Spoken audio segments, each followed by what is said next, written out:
j'ai le devoir de vous expliquer les crimes qui ont été commis pendant la guerre en Belgique et en Europe par un grand criminel qui s'appelait Adolf Hitler. Mon histoire en quelques mots.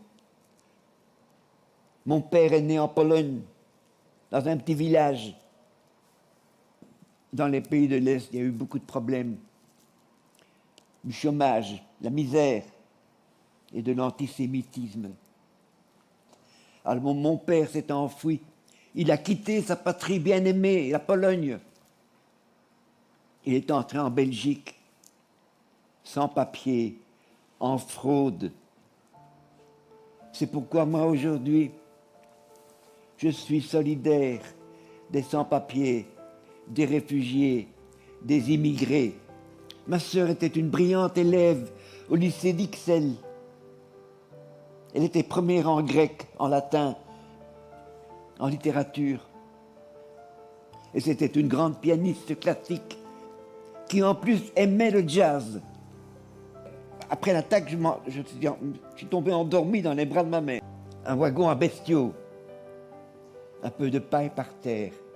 J'étais enfermé là avec ma mère et 50 autres personnes. Pas de siège, très sombre, pas de lumière artificielle. La porte coulissante s'est fermée dans un grand bruit métallique. Et à un moment donné, il me réveille. Le train roule, mais la porte est ouverte. Elle me conduit vers la porte.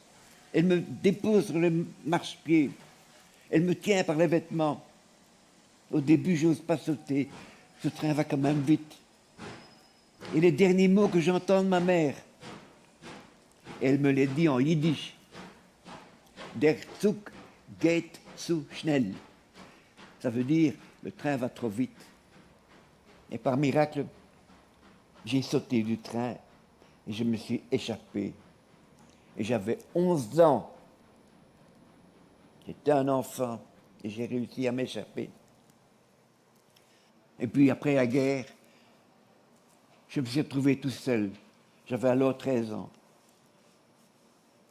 Alors pendant 2 ans, j'étais habité dans une famille d'accueil.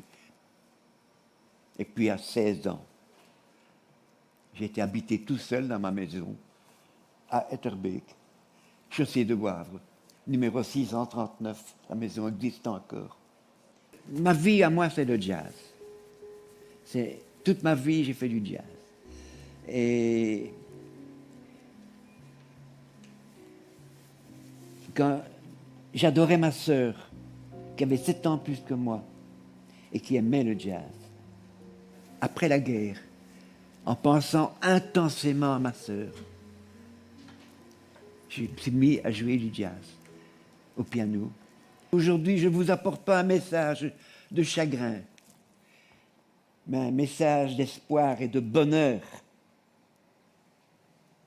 Car la vie est belle, ne l'oubliez jamais, mais c'est un combat quotidien. Vive la paix et l'amitié entre les hommes.